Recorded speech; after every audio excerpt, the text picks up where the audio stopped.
In the heart of the African wilderness, where ancient trees whisper secrets and shadows dance between towering canopies, a mother's terrifying scream pierced through the morning air. A scream so primal, so filled with anguish, that even the boldest predators froze in their tracks. What you're about to witness defied every law of nature. A mother's love so fierce, it shattered the barriers between species. A moment where human compassion collided with wild desperation. And a rescue so impossible, so heart-stopping, that it would change everyone involved forever. 2 forest rangers, one desperate mother, a baby gorilla caught in the deadly embrace of a 20-foot rock python. The next 30 minutes would test the very limits of courage, trust, and the unbreakable bonds that connect all living beings. But to understand how this impossible rescue unfolded, how strangers became allies in the face of death itself, we must go back to where it all began. Back to a morning that started like any other, but would end in a way none of them could ever forget. Before we dive into this incredible true story, I need you to do something for me. Drop your country in the comments below. I want to see how far this story of hope and courage travels around the world. And hit that subscribe button for Wind Echo Untold, because stories like this one deserve to be heard. Trust me, you won't want to miss what happens next. Meet David Nakamura, a man whose calloused hands told stories of countless rescues, whose eyes held the wisdom of someone who had witnessed both the brutal beauty and devastating cruelty of nature. For 15 years, he had walked these forest paths as a ranger, protecting the delicate balance between civilization and the wild. David wasn't your typical hero. At 42, he carried the weight of too many losses, animals he couldn't save, poachers he couldn't catch, a system that often felt like it was fighting against him. His uniform bore the stains of mud, sweat, and sometimes blood, each mark a testament to his unwavering commitment to the creatures who called this forest home. Every morning, David would stand at the edge of the Kibale forest, breathing in the earthy scent of dew-covered leaves and listening to the symphony of awakening wildlife. This morning felt different somehow. The air was thicker, heavy with an anticipation he couldn't name. His partner James, a younger ranger with fire in his eyes and hope still untarnished by years of heartbreak, adjusted his equipment beside him, 3 miles deeper into the forest. A gorilla family was beginning their day. The matriarch, a powerful female the researchers had named Casey, meaning born during difficult times in Swahili, was doing what mothers do, watching, protecting, nurturing. Her intelligence shone through dark, expressive eyes that seemed to understand far more than humans gave her credit for. Her youngest, barely 8 months old, possessed that dangerous combination of boundless curiosity and fearless innocence that keeps parents everywhere on edge. While his siblings stayed close to their mother, this little one, the rangers would later call him Hope, had already shown signs of being different. He was the explorer, the boundary pusher, the one who made Casey's heart skip a beat every time he ventured just a little too far from the safety of the group. Casey had survived poacher attacks, territorial disputes, and the constant threat of habitat destruction. She had buried 2 babies in her lifetime, losses that had carved deep grooves of caution into her maternal instincts. This baby, Hope, represented not just her genetic legacy, but her emotional redemption. She would die before letting anything happen to him. Neither David nor Casey knew that their worlds were about to collide in the most unexpected and terrifying way. Neither could have imagined that within the next hour, they would be fighting side by side against an enemy that respected neither human authority nor maternal fury. In the deeper, darker corners of the forest, where sunlight struggled to penetrate the thick canopy and the air grew heavy with moisture and decay, something ancient stirred. A creature that had ruled these shadows for over 2 decades, growing larger, hungrier, and more dangerous with each passing season. The locals called her Nyoka Mkubwa, the Great Snake, a 20-foot African rock python whose girth was the stuff of nightmares. She was a living legend, a creature so massive that even experienced hunters spoke of her in hushed, reverent tones. Park officials had recorded her presence through scattered evidence, shed skins as long as telephone poles, crushed vegetation that marked her passage, and the unexplained disappearances of animals far larger than any python should be able to consume. Nyoka Mkubwa wasn't just large, she was intelligent. Decades of survival had taught her patience, strategy, and the art of the perfect ambush. She had learned to read the forest's rhythms, to position herself along the paths where prey felt most confident, most vulnerable. Today, she had chosen a spot near the old logging road, where the forest opened up just enough to create a false sense of safety. Meanwhile, Hope was experiencing one of those mornings where every instinct screamed for adventure. The familiar sounds and scents of his family's daily routine felt confining, almost boring. While Kessie groomed his older sister and the males of the group settled into their morning rest, Hope's attention was drawn to something new, a faint sound that didn't belong to the forest's usual symphony. It was the distant rumble of human machinery, the occasional crack of breaking branches from the logging road. To Hope's curious mind, these sounds represented mystery, excitement, and the irresistible pull of the unknown. Step by step, glance by glance, he began to drift away from the safety of his family. Kessie noticed her baby's movement, but wasn't immediately concerned. Young gorillas often explored their immediate surroundings, and she had trained herself to allow for natural curiosity while maintaining protective vigilance. She would give him a few more minutes of independence before calling him back. Those few minutes would prove to be the most dangerous of Hope's young life. As he emerged from the thick undergrowth onto the sun-dappled asphalt of the old logging road, Hope felt a surge of triumph. He had discovered something amazing, a river of black stone that stretched as far as his eyes could see. Warm from the morning sun and perfect for play, but Hope's footsteps on the asphalt created vibrations that traveled through the ground like a dinner bell to Nyoka Mkubwa. In her hidden position among the roadside vegetation, the massive python's heat-sensing organs detected the approach of warm-blooded prey. Her body coiled tighter, her muscles prepared for the lightning-fast strike that had never failed her before. Hope was examining an interesting piece of gravel, completely absorbed in his discovery.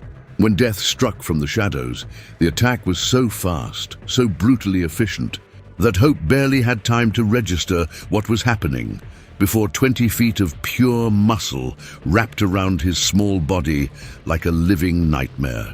The python's coils tightened with the force of industrial machinery, cutting off his air supply and sending waves of crushing pressure through his tiny ribcage. The scream that erupted from Hope's throat was unlike anything the forest had ever heard. A sound of pure terror, innocence being shattered, a baby calling for his mother with the last breath he might ever take. 300 yards away, that scream hit Kessie like a physical blow. Every maternal instinct, every protective nerve in her body exploded into action. She knew that sound. She knew her baby was in mortal danger. The roar that erupted from Kessie's throat was a sound that seemed to come from the very core of the earth itself. It wasn't just anger. It was primal fury mixed with devastating fear, the sound of a mother who would tear apart the world itself to save her child. Trees seemed to bend away from the force of her voice, and every creature within a mile radius froze in recognition of something far more dangerous than any predator they had ever encountered. What happened next defied everything. Scientists thought they knew about gorilla behavior. Kessie didn't just run toward her baby's screams. She exploded through the forest like a force of nature. 400 pounds of muscle and maternal rage crashed through undergrowth that should have slowed her down, leaped over fallen logs that should have blocked her path, and shattered branches that should have stopped her cold. 2 miles away, David was examining fresh elephant tracks when Hope's scream cut through the morning air like a blade. He had heard thousands of animal calls during his career, but this sound made his blood run cold. It was the sound of something innocent being destroyed, of life hanging by the thinnest thread. That wasn't natural, James whispered, his hand instinctively moving to the radio clipped to his belt.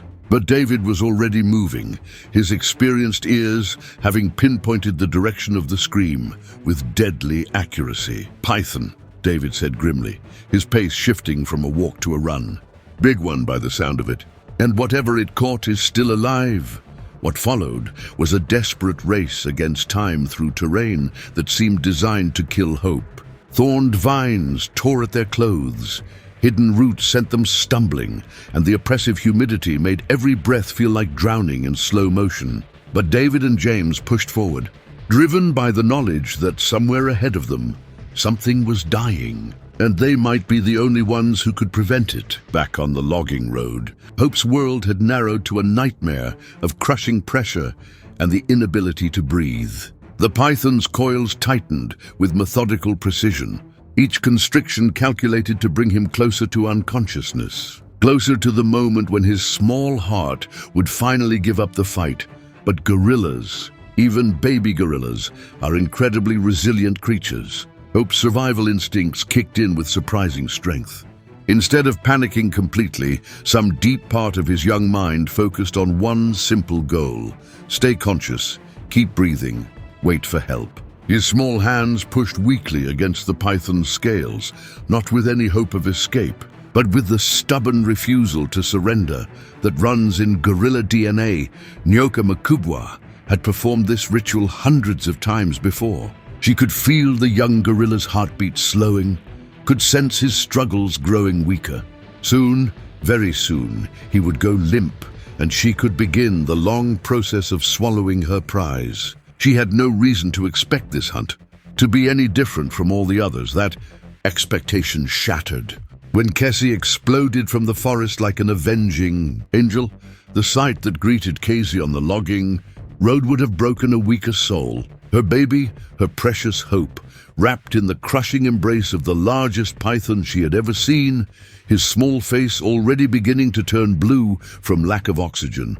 For a moment, just a moment, even Cassie's legendary courage faltered, but then Hope's eyes found hers, and in that connection between mother and child, Cassie found strength she didn't know she possessed. This wasn't just about saving her baby anymore.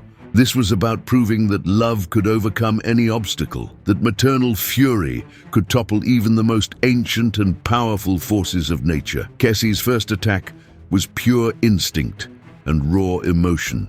She grabbed the python's massive body with both hands and pulled with every ounce of strength in her 400-pound frame. The surprise of the attack caused Nyoka Makubwa to loosen her grip slightly, not enough to free Hope, but enough to give him a precious breath of air. But Nyoka Makubwa was not about to surrender her prey. With lightning-fast reflexes, she released one of her coils from around Hope and struck at Cassie with her massive head. Wings bared and ready to inject venom that could paralyze even a full-grown gorilla. Cassie's dodge was so quick, so perfectly timed, that it seemed like she had anticipated the strike before it happened. She twisted away from the python's fangs and immediately grabbed the snake's head, her powerful hands clamping down on the skull like a vice. What followed was a battle that belonged in the realm of legend. Two apex creatures, each fighting for everything they held dear, locked in combat that would determine not just who lived and who died, but whether love and determination could triumph over ancient predatory power. The struggle between Cassie and Nyoka Makubwa was unlike anything the forest had ever witnessed. This wasn't the typical predator-prey encounter where one side quickly gained the advantage. This was a test of wills, of endurance, of the deepest biological imperatives that drive all living creatures. Cassie quickly realized that brute force alone wouldn't be enough. The python's muscle mass and leverage gave it advantages that even her considerable strength couldn't overcome. But intelligence, that was something she could use. She began varying her attacks, grabbing different sections of the python's body, forcing Nyoka Makubwa to constantly readjust her coils, preventing the snake from maintaining optimal pressure on Hope. Meanwhile, Hope was fighting his own battle against consciousness. Each time the python's grip loosened slightly, he managed to draw in a small breath, but these moments of relief were becoming shorter and farther apart. His small body was reaching the limits of what it could endure.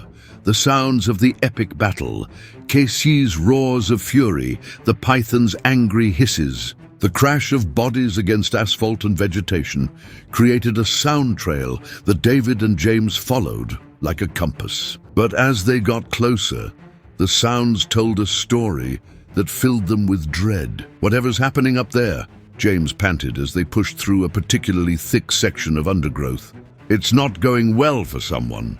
David's experience told him they were approaching something extraordinary. The duration of the sounds, the intensity, the fact that the battle hadn't ended quickly in favor of one side or the other, all of this suggested a confrontation that defied normal predator-prey dynamics. "James," David said as they paused to catch their breath, "I think we're about to witness something that will change how we understand these animals forever." When David and James finally broke through the tree line onto the logging road, they stopped dead in their tracks. The scene before them was so extraordinary, so impossible, that for a moment their brains simply refused to process what their eyes were seeing.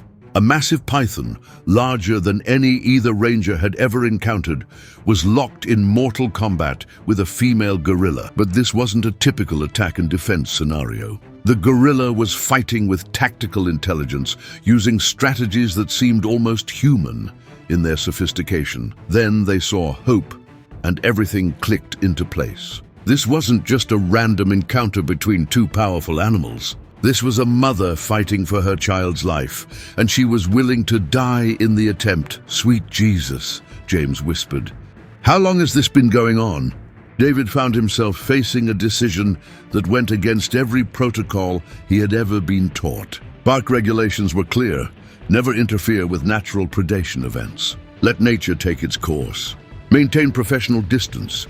But as he watched Hope's small chest struggling to rise and fall, as he saw the desperate intelligence in Casey's eyes, protocols seemed not just wrong, but morally reprehensible. "James," David said quietly, reaching for one of the long wooden sticks they carried for clearing vegetation from trails. "Sometimes being a ranger means making the hard choice. That baby is still alive. That mother is fighting with everything she has. We're not just going to stand here and watch." James looked uncertain. "David, you know what the regulations say about interference.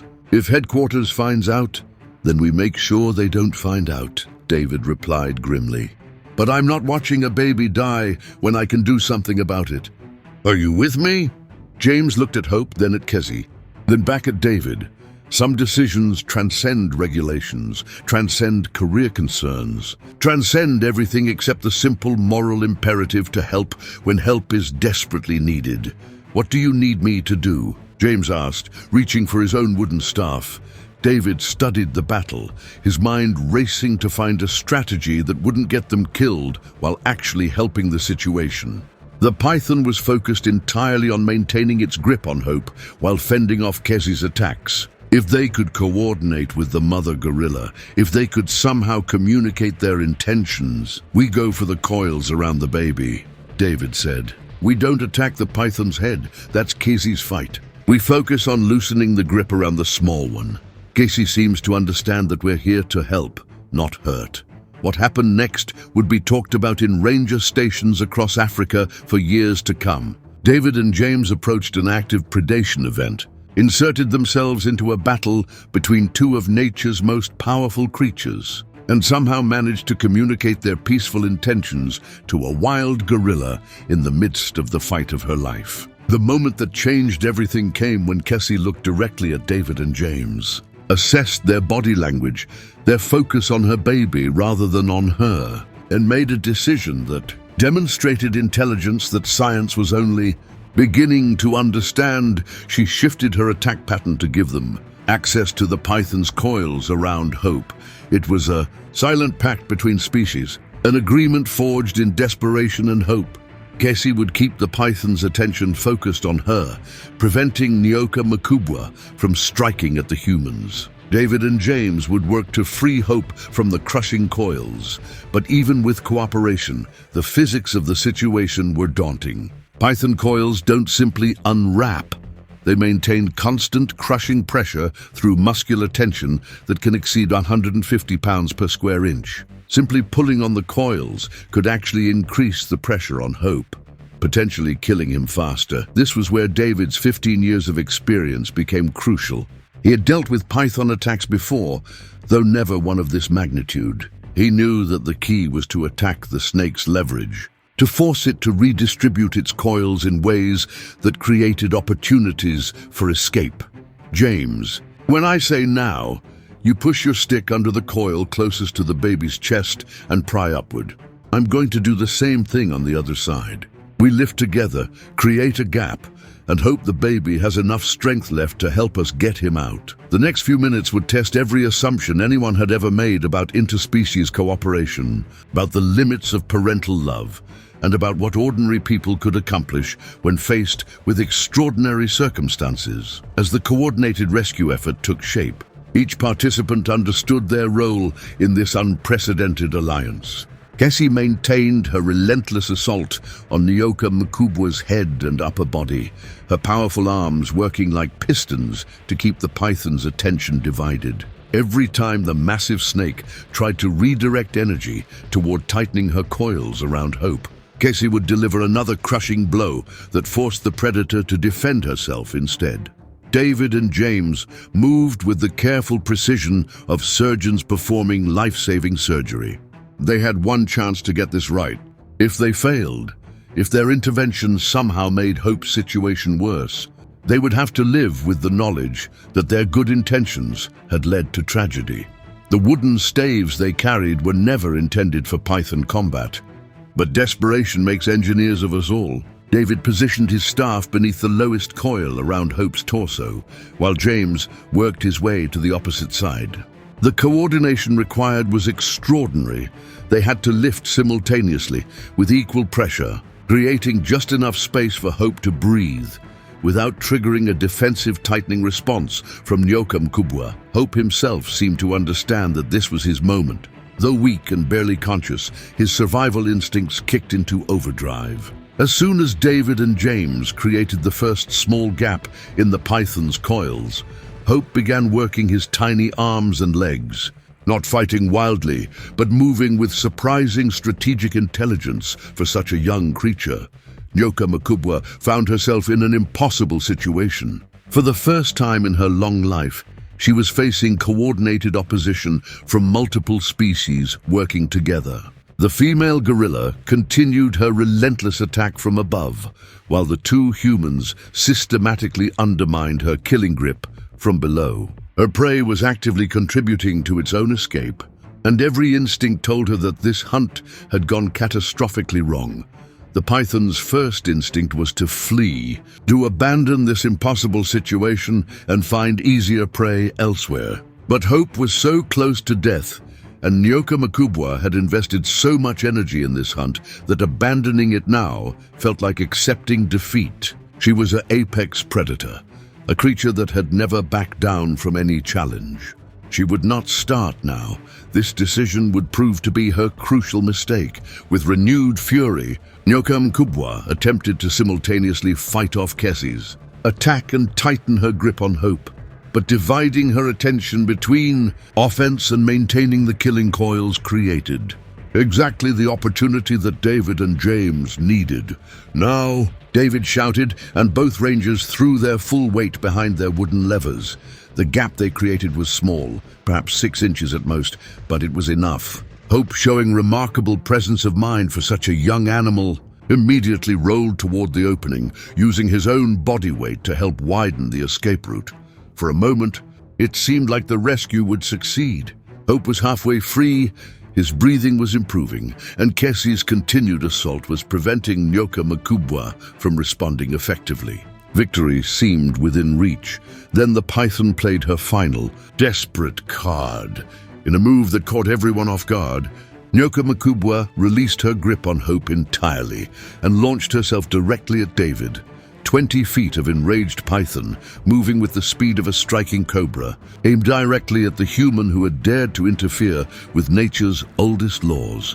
David had perhaps 1 second to react. In that frozen moment of time, he could see the python's massive head approaching, could see the deadly fangs that would deliver enough venom to kill him within minutes. He could see James's face, frozen in horror. He could see Kessie, still focused on attacking the python's body, unaware that the real battle had suddenly shifted. Most clearly of all, he could see Hope, lying free but motionless on the asphalt, finally released from the python's crushing embrace, but possibly too late to save.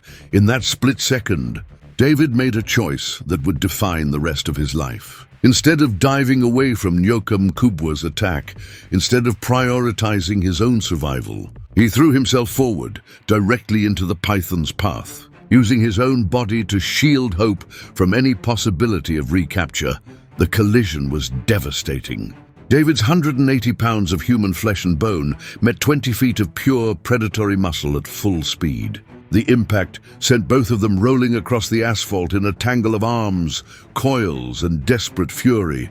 James watched in horror as his partner disappeared beneath the python's massive body. For a moment, it seemed like David had made the ultimate sacrifice, trading his own life for Hope's freedom. But Kessie wasn't finished fighting. The sight of David disappearing beneath Nyoka Mkubwa's coils triggered something primal and powerful in Kessie, a recognition that transcended species boundaries. This human had risked everything to save her baby. Now he was in mortal danger because of that choice. The debt of honor demanded payment, and Kessie was prepared to pay it in full. What happened next would be remembered as one of the most extraordinary displays of interspecies loyalty ever witnessed.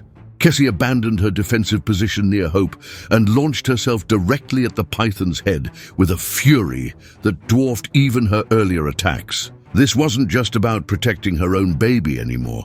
This was about saving the life of a creature who had proven himself worthy of her alliance. The impact of Kessie's renewed assault was tremendous. 400 pounds of gorilla muscle, driven by maternal instinct and warrior honor, collided with Nyoka Mkubwa's skull with enough force to stun even a creature of the python's size. The massive snake's grip on David loosened involuntarily, creating the opening that James had been desperately waiting for. James didn't hesitate. While Kessie and the python grappled for supremacy, he dove into the melee and began pulling David's unconscious form away from the python's coils. David was bleeding from multiple puncture wounds where Nyoka Mkubwa's fangs had found their mark. But he was alive, and that was what mattered. The python, now faced with attacks from multiple directions and having lost both of her prizes, found herself in a battle she could not win. Kessie's assault on her head was relentless and devastating, while James's rescue of David had removed any possibility of using a human hostage to force a retreat. For the first time in her long life, Nyoka Mkubwa faced the very real possibility of death, but the great snake had not survived for over 2 decades by giving up easily. With a hiss that seemed to shake the very foundations of the forest, she gathered her remaining strength for one final all-or-nothing attack. If she was going to die here on this asphalt road, she would take at least one of her enemies with her. Nyoka Mkubwa's target was Hope, the baby gorilla. Finally free from the python's crushing embrace, but still weak and disoriented, lay vulnerable on the warm asphalt. He was breathing, he was conscious, but he was in no condition to defend himself or escape from a renewed attack. If the python could recapture him, she could use him as leverage to force the others to back down. The strike was lightning fast and perfectly aimed. 20 feet of python muscle launched across the logging road with deadly precision, jaws open wide, ready to reclaim her prize and end this impossible battle once and for all. But Kessie had anticipated exactly this move. In a display of maternal prescience that bordered on the supernatural, Kessie intercepted Nyoka Mkubwa's attack in midair. The collision between the two massive creatures created a sound like thunder, a crash that echoed through the forest and announced to every living thing within miles that something momentous was reaching its conclusion. The final battle was brief but absolute in its intensity. Kessie, driven by love stronger than any survival instinct, fought with a ferocity that seemed to draw power from the earth itself. Her powerful hands found their grip on Nyoka Mkubwa's neck and squeezed with all the force that 400 pounds of determined mother could generate. Nyoka Mkubwa thrashed and writhed, her massive body creating furrows in the asphalt as she fought against Casey's killing grip. But the python's strength was finally failing. The battle had lasted too long, cost too much energy, demanded too high a price. The great snake, terror of the forest depths, was finally meeting a force greater than her own predatory power. The end came with surprising suddenness. One moment, Nyoka Mkubwa was fighting with the desperation of a creature facing its own mortality. The next, her massive body went limp, not in death but in the ultimate admission of defeat. The python had been beaten, not just physically but psychologically. Her dominance, her confidence, her very identity as an apex predator had been shattered by a mother's love and the courage of two humans who refused to let injustice stand unopposed. Casey held her grip for several long seconds, making certain that the threat was truly ended. Only when she was completely satisfied that Nyoka Mkubwa had neither the will nor the ability to continue fighting did she release the python and move immediately. To Hope's side, the great snake wasted no time in taking advantage of her reprieve. With movements that spoke of pain, exhaustion, and shattered pride, she began slithering toward the forest edge, her massive body leaving a clear trail in the dirt and gravel. This defeat would not be forgotten, but survival demanded retreat. The forest depths would welcome her return, but her reign of terror over this particular territory was finished forever. James watched the python's departure while simultaneously checking David's vital signs. His partner was unconscious and bleeding, but the wounds appeared to be non-lethal. The python's fangs had pierced muscle rather than major arteries, and while David would need immediate medical attention, he would survive to tell this incredible story. But the most important question remained unanswered. Hope was free, the python was defeated, and the immediate danger had passed. But after the crushing pressure of Nyoka Mkubwa's coils, after the trauma and terror of the attack, after the desperate battle that had raged around his small body, was the baby gorilla still alive? The silence that followed Nyoka Mkubwa's retreat was profound and terrible. After the sounds of battle, the roars, the hisses, the crash of bodies against asphalt, the sudden quiet felt like the world holding its breath, waiting to learn whether all their efforts had been worth the price paid. Casey approached Hope with movements that spoke of every parent's worst fear. Her massive hands reached out with infinite tenderness toward her baby's small, still form. For several eternal seconds, she simply knelt beside him, her dark eyes searching his face for any sign of the vibrant life that had been there just an hour before. Hope lay on his side, his tiny chest barely moving, his eyes closed as if in peaceful sleep. The python's attack had taken a terrible toll on his small body. His breathing was shallow and irregular. His limbs lay at awkward angles, and there were angry red marks around his torso where Nyoka Mkubwa's coils had compressed, his ribcage to the very edge of collapse. James found himself torn between his duty to help David and his desperate need to know whether their rescue effort had succeeded or failed. David's injuries required immediate attention, but James couldn't bring himself to look away from the scene playing out beside him. Everything, the risk, the battle, the unprecedented cooperation between species, would be meaningless if Hope had paid the ultimate price for his curiosity. The first sign of hope came in the form of the smallest possible movement. Hope's right hand, which had been lying completely still against the asphalt, twitched almost imperceptibly. It was such a tiny motion that James wasn't sure he had seen it correctly, but it was enough to make Cassie lean closer to her baby with renewed attention. Then came a soft sound, barely audible, but unmistakably alive.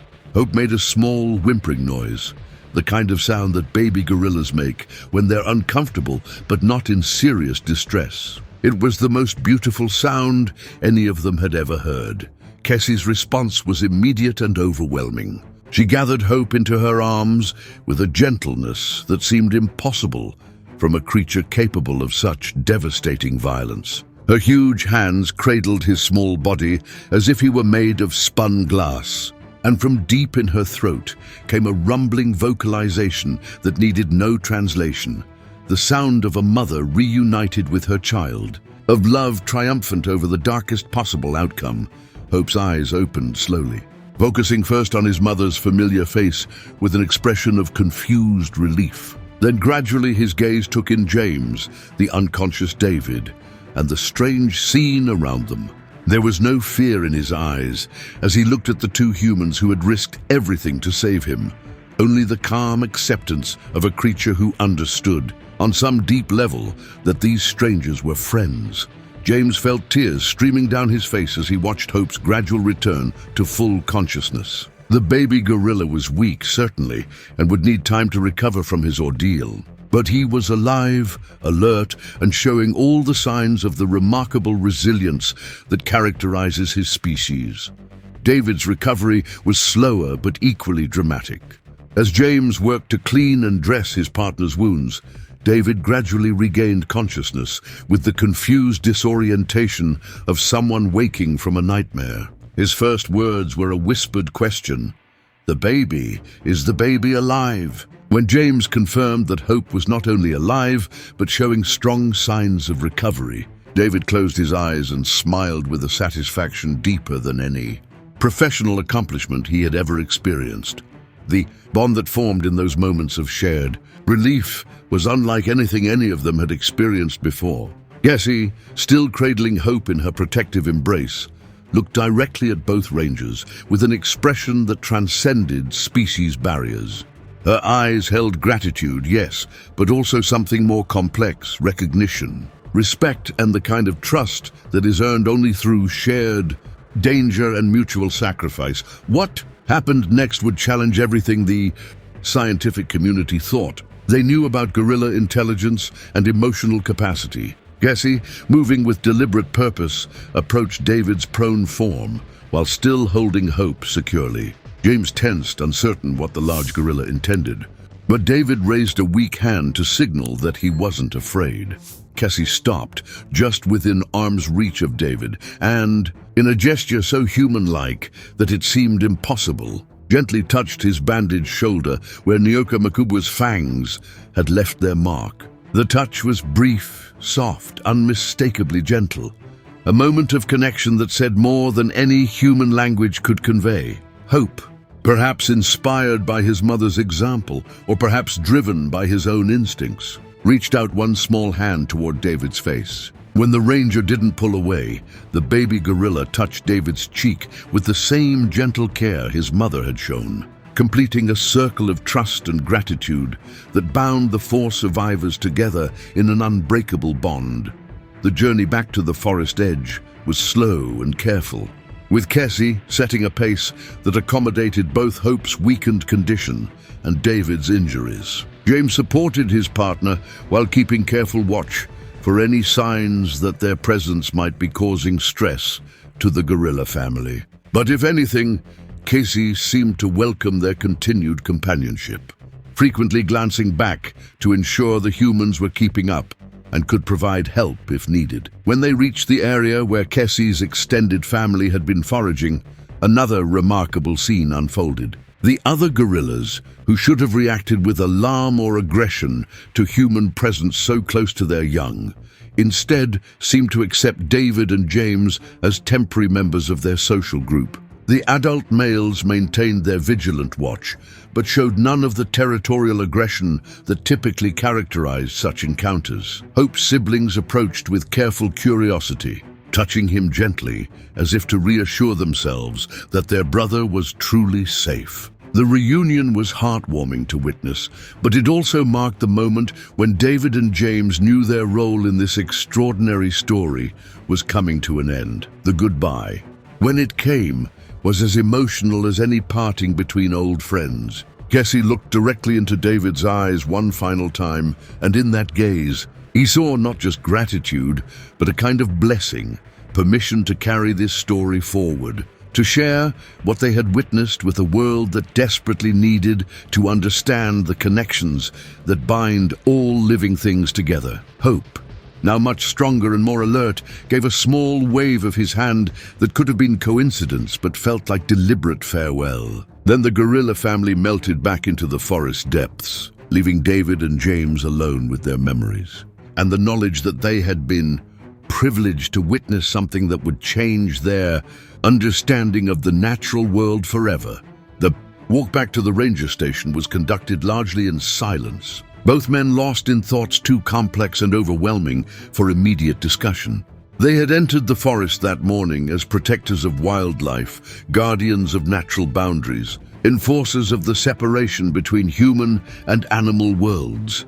They were returning as witnesses to something far more profound, proof that love, courage, and compassion could transcend any boundary that science or society might construct. They had seen a mother's love triumph over the most primal dangers, had participated in cooperation between species that challenged fundamental assumptions about intelligence and emotion in the animal kingdom. More importantly, they had discovered something about themselves. When faced with the choice between protocol and conscience, between safety and sacrifice, between the easy path and the right path, they had chosen correctly. They had proved that ordinary people, faced with extraordinary circumstances, could rise to meet challenges they never imagined they would face. David's wounds healed quickly, leaving only small scars that he wore with quiet pride. The medical examination revealed that Nyoka Makubwa's fangs had missed every major blood vessel and organ, a piece of luck so extraordinary that David preferred to think of it as a sign that they had been meant to intervene in Hope's rescue. James's photographs of the aftermath, Kessie cradling Hope while allowing human examination, the obvious trust and gratitude in both gorillas' eyes. The unprecedented calm acceptance of human presence would become some of the most famous wildlife images ever captured. But more than their scientific or artistic value, these images served as proof of something that many people desperately needed to believe: that barriers between species could be overcome, that cooperation was possible even in the most unlikely circumstances. The story of Hope's rescue spread quickly through the ranger community, then to wildlife researchers, and eventually to the world at large. But for David and James, the true impact wasn't measured in media attention or scientific recognition. It was found in the quiet moments when they remembered Casey's eyes, in the dreams where they still heard Hope's first cry after his rescue, in the unshakable knowledge that they had witnessed love in its purest, most powerful form. 6 months later, follow-up observations confirmed that Hope had made a complete recovery. He had grown larger, stronger, and more adventurous than ever, though researchers noted that he seemed to stay closer to his mother than before his ordeal. Casey herself had become something of a legend in the research community, known not just for her maternal courage, but for her unprecedented willingness to trust and cooperate with human observers. Nyoka Makubwa was never seen again in that section of forest, though park officials occasionally found evidence of a large python's presence in more remote areas. Whether the great snake learned from her defeat or simply moved to territory where the hunting was easier, no one could say. But her reign of terror over the logging road was finished forever. The deeper lessons of that morning continue to resonate with everyone who learns Hope's story.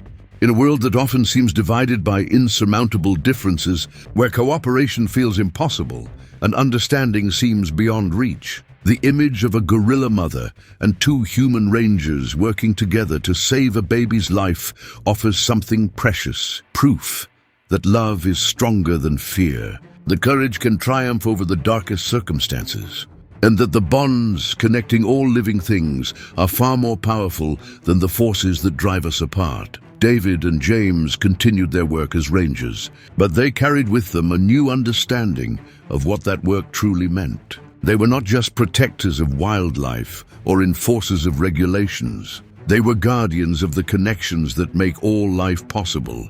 witnesses to the extraordinary capacity for good that exists in every living creature, human and animal alike. The wooden staves they had used to free Hope from Nyoka Makubwa's coils were kept as reminders of that extraordinary day. But the real memorials to Hope's rescue were carried in their hearts. The knowledge that when faced with the choice between standing by and standing up, between safety and sacrifice, between protocol and principle, they had chosen love over fear, action over inaction, hope over despair.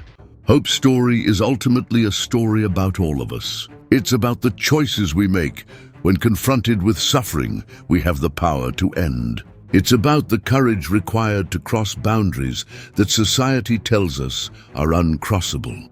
It's about the recognition that love, parental love, compassionate love, the love that drives us to risk everything for a stranger in need, is the force that makes all other forces pale in comparison. Every day, in ways both small and large, we face our own versions of hope's crisis. We encounter situations where someone needs help, where the easy choice is to walk away, where protocol says one thing but conscience demands another. The question Hope's story asks us is simple but profound. When that moment comes, who will we choose to be? Will we be the person who walks away because it's safer, easier, more convenient? Or will we be the person who steps forward because it's right, necessary, essential to who we want to be in this world? Cassie didn't hesitate when she heard her baby's cry for help. David and James didn't hesitate when they saw a mother fighting desperately to save her child. None of them asked whether their actions were convenient, whether the risks were acceptable, whether someone else should handle the situation instead. They heard the call for help. They recognized their ability to provide that help, and they acted.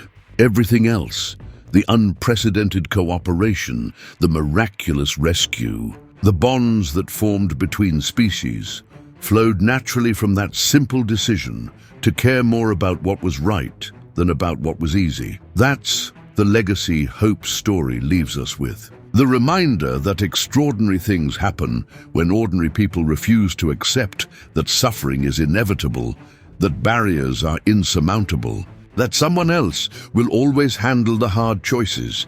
The world needs more people like David and James, people who carry wooden staves and the courage to use them when innocent lives hang in the balance. But it also needs more people like Cassie, fierce in their love, willing to fight impossible battles for those who depend on them, ready to trust unlikely allies when the cause is right. Most of all, the world needs more people who understand what hope represents, the possibility that love can triumph over fear, that cooperation can overcome division, that every life has value worth fighting for, and that the connections binding us together are stronger than any force trying to pull us apart. If Hope's story moved you, if it reminded you of the power we all have to make a difference when it matters most, then I need you to do something important. First, subscribe to Wind Echo Untold, because stories like this one, stories that remind us of the best possibilities of human nature, need to be told and retold until everyone understands their message. Second, share this story with someone who needs to hear it. We all know people who've forgotten that extraordinary things are possible, who've stopped believing that individual actions can change outcomes, who've given up on the idea that love can triumph over fear. Hope's story is proof that they're wrong. Third, and most importantly, remember this story the next time you face your own choice between walking away and stepping forward. Remember Cassie's roar of protective fury. Remember David and James racing through the forest toward danger instead of away from it. Remember Hope's small hand touching David's cheek in gratitude. Remember that you carry within yourself the same capacity for love, courage, and sacrifice that made Hope's rescue possible. The wooden stave is already in your hands. The only question is whether you'll have the courage to use it when the moment comes. What will you do when you hear the cry for help? What will you choose when love and fear stand before you, demanding that you pick a side? Hope's story has given you the answer. The only question now is whether you'll have the courage to follow it, Thank you for joining me on this incredible journey. Until next time, this is Wind Echo Untold, reminding you that the most important stories are the ones that change how we see ourselves and our world. And Hope's story, it changes everything.